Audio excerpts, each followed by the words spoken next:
"Get out of this room right now." Those words still echo in my mind.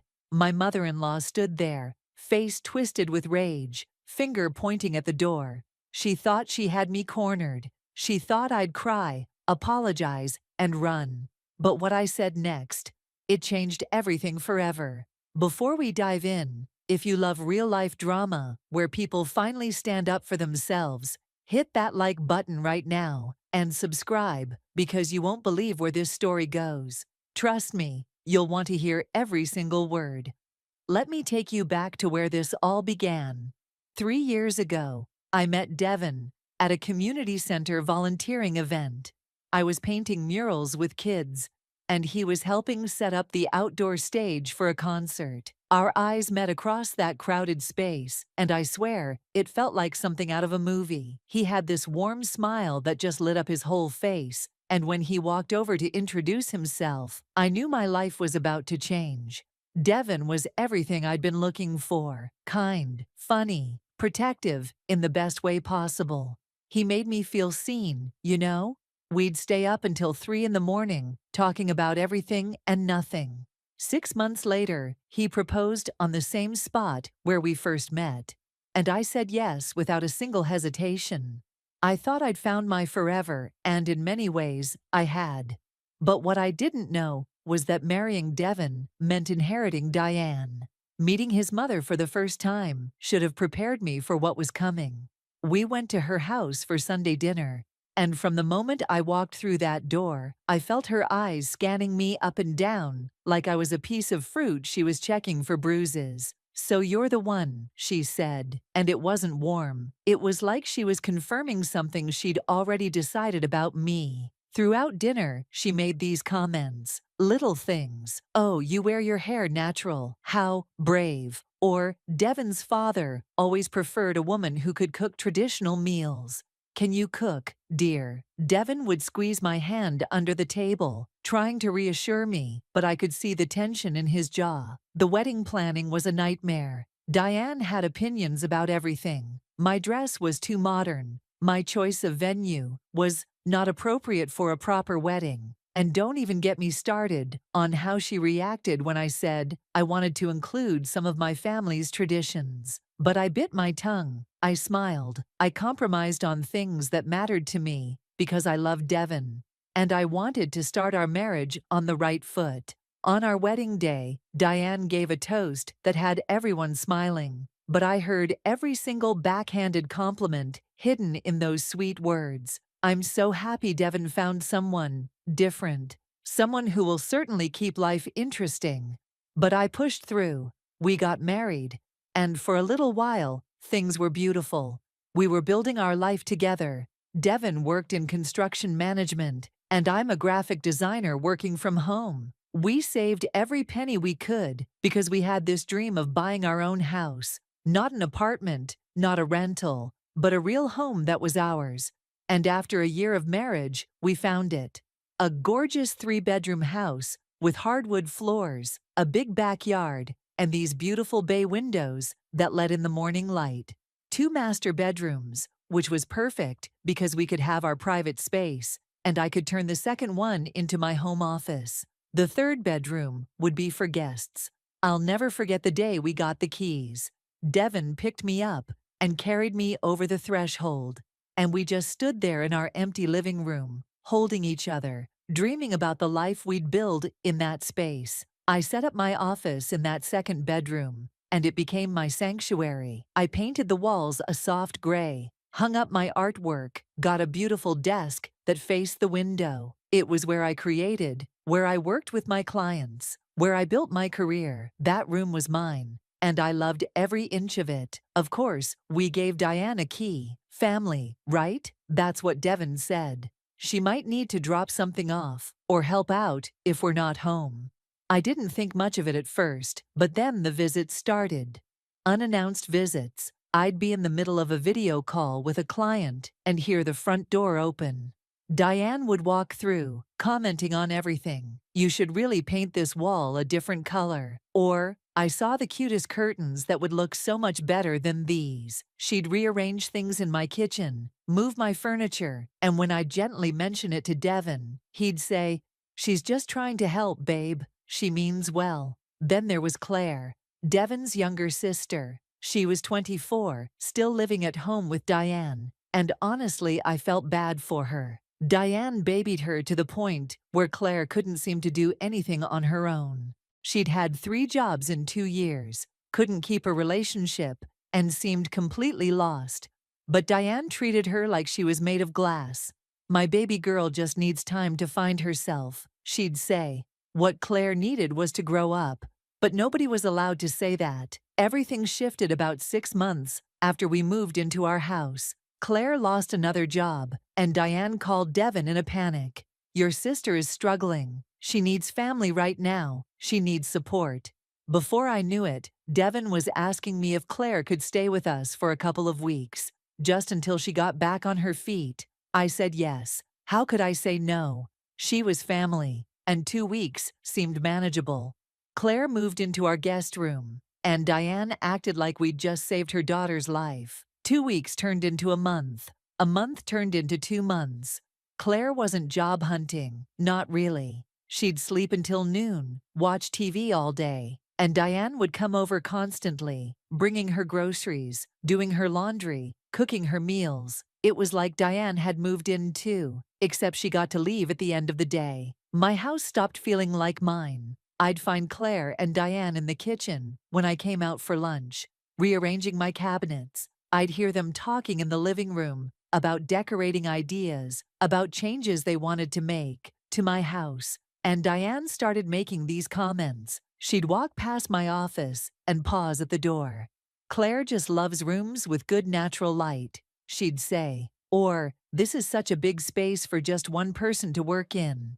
I'd laugh it off, but something in my gut told me to pay attention. After 3 months of Claire living with us, I finally told Devin we needed to talk. I explained that I loved his sister, but we needed our space back. We were newlyweds. We deserved privacy in our own home. Devin agreed. He promised he'd talk to Claire about finding her own place. That weekend, Diane invited us over for dinner. She called it a family meeting, which should have been my first clue that something was wrong. We sat around her dining table, and Diane started talking about how Claire was struggling with depression and anxiety, how she needed stability and family support. And then she dropped the bomb. "I think Claire should stay with you two permanently, at least for a year or two, until she's really stable." I almost choked on my water. Permanently. Devin looked uncomfortable, and I jumped in. "Diane, we agreed this was temporary. We need our space." But Diane looked at me with these cold eyes and said, "Family takes care of family." I thought you understood that. I barely slept that night. I kept thinking about how my home had been invaded, how my space was being taken piece by piece, and nobody seemed to care how I felt about it. But I had no idea what was coming. 2 days later, on a Tuesday morning, I was working from home. I had a huge presentation due for a client, and I was deep into designing the final mock-ups when I heard a car pull up. I glanced out my office window and saw Diane's car. She hadn't called. She never called. I heard the front door open, that familiar sound of her key turning in the lock. But this time, I heard 2 voices, Diane and Claire. My heart started pounding. Something felt wrong. I tried to focus on my computer screen, telling myself they'd probably just stay in the living room or kitchen like usual. But then I heard footsteps coming down the hall, coming toward my office. The door opened without a knock, and there stood Diane with Claire right behind her. Claire was looking around my office like she was touring a house for sale, studying the walls, the windows, the space. I pulled off my headphones. "I'm working," I said, trying to keep my voice polite.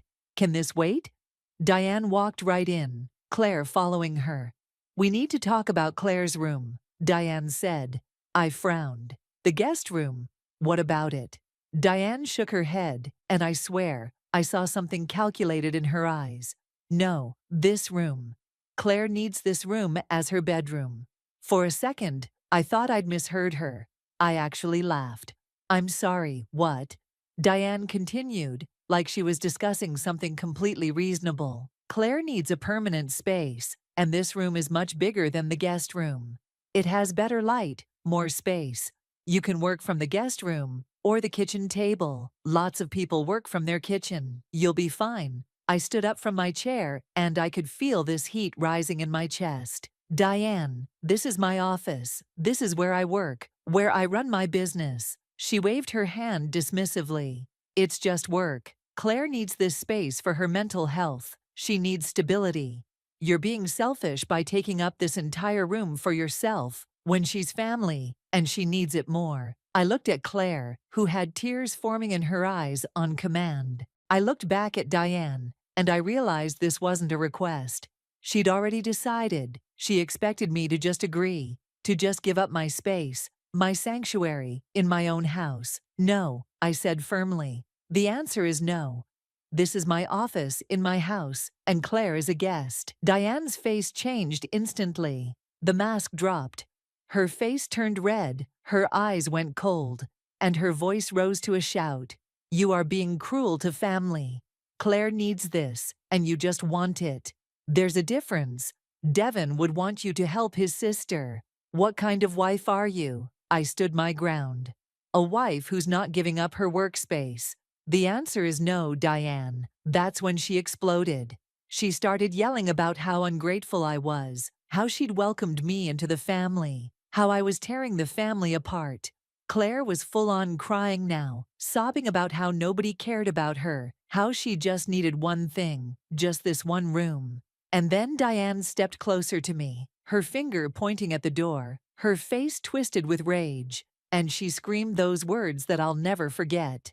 Get out of this room right now. This room belongs to Claire. Get out. The room went silent, except for Claire's sobbing. Diane stood there, shaking with anger, absolutely certain that I would back down, that I would apologize, that I would leave my own office in my own house because she demanded it.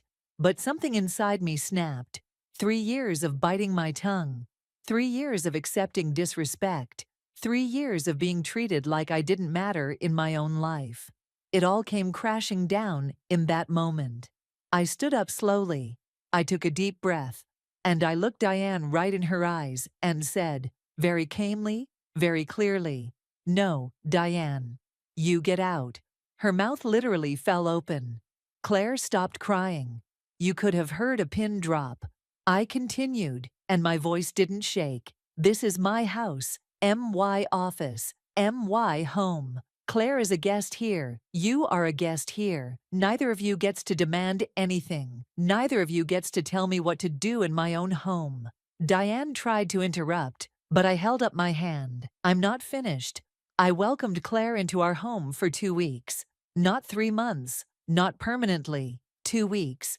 I've been patient. I've been kind. I've bitten my tongue while you've disrespected me, criticized me, and treated my home like it's yours. But you mistake kindness for weakness, and that ends today. Diane's face went from red to almost purple. How dare you speak to me this way? I'm Devin's mother. I nodded. You are. And I've tried to respect that. But this is not your house to redesign. Claire is 24 years old, not a helpless child. And you enabling her isn't helping her. It's hurting her. I turned to Claire. You have 2 weeks to find somewhere else to live. That's more than fair. Then I looked back at Diane. And you're going to give me that house key right now. Today. You will never let yourself in again. You will never make demands in my home again. Diane looked like she was about to have a stroke. Devin will never agree to this. He'll take my side. He's my son. I felt my hands shaking, but my voice stayed steady. Then Devin and I will have a very different conversation about our marriage. But your opinion about what happens in this house is done. That's when we all heard it. The front door opening. Devin's voice calling out, "Babe? Mom, what's going on?" He'd come home early, probably got a text from Diane, I realized later. Diane practically ran out of my office toward him. I heard her voice, high and hysterical. "Your wife is throwing Claire out onto the street. She's being cruel. She won't help family. Tell her she has to give Claire this room." I walked out calmly, and I saw Devin standing in the hallway, looking confused and tired. Claire was crying, telling him how she just needed help, how I was being mean to her. Diane was pulling at his arm. "Tell her, Devin. Tell your wife that family comes first." Devin looked at me, and I just stood there. I didn't say anything. I just let him see my face, see 3 years of exhaustion and disrespect written all over it. He looked at his mother, at his sister, and then back at me. "What happened?" he asked quietly. I explained, keeping my voice level. The demand for my office, the expectation that I just give up my workspace, the entitlement, the disrespect. Diane kept interrupting, but Devin held up his hand. "Mom, stop." He turned to Claire. "You've been here for 3 months. We said 2 weeks. That was already generous." Then he looked at his mother, and I saw something change in his face. Something harden. "This is not your house, Mom. This is not your decision to make. You don't get to come into our home and demand anything." Diane's eyes went wide. "I'm your mother." Devin nodded. "You are, and she's my wife. My partner. My priority, and I should have set these boundaries a long time ago." He held out his hand. "The key, Mom." Diane just stared at him, like he'd slapped her. "You're choosing her over your own mother, over your sister." Devin's voice was firm. "I'm choosing my marriage. I'm choosing respect. Give me the key." Diane's hands were shaking as she reached into her purse. She pulled out the key and slammed it on the hallway table. "You'll both regret this," she hissed. "Family doesn't forget." Then she grabbed Claire's arm and stormed toward the door. Claire was crying, looking back at Devin like he was abandoning her. The door slammed so hard, the pictures on the wall shook. And then it was just us, Devin and me, standing in the hallway of our house. He turned to me, and I saw guilt written all over his face. "I'm so sorry," he said quietly. "I should have protected you. I should have set boundaries years ago. I let my mom treat you like you didn't matter, and you do. You matter more than anything." I felt tears finally coming, and I let them fall. "I needed you to have my back," I said. "I needed to feel like we were a team." He pulled me into his arms. "We are. We should have been from day one. I failed you, and I'm sorry." We spent that whole evening talking, really talking, about how he'd been so afraid of losing his mother that he'd been willing to sacrifice my comfort. About how I'd stayed quiet to keep the peace, but lost myself in the process. About how Claire needed to grow up, and Diane needed to let her. We decided to start couples counseling. We made new rules. No unexpected visits. No demands. No overstepping. Our home was ours. Our marriage came first. It was the most honest conversation we'd ever had, and it hurt. But it also healed something. That was 6 months ago. Claire stayed with Diane for 2 months after that day, sulking and playing victim. But eventually, something shifted. She got a job at a retail store, and she actually kept it. 3 months later, she got her own apartment, a tiny studio, but it was hers. She's been there for 3 months now, and from what Devin says, she's actually doing okay. Growing up, finally, learning to stand on her own feet. Diane barely spoke to us for the first 4 months. Holidays were tense. She'd answer Devin's calls with one-word responses. But slowly, very slowly, she started to thaw. Last month, she actually apologized. It wasn't a great apology, and it came with a lot of excuses, but it was something. Now she visits once a month. She calls first. She doesn't let herself in. She doesn't make demands. Our relationship will probably never be warm, but it's healthier. There are boundaries now, and she knows what happens if she crosses them.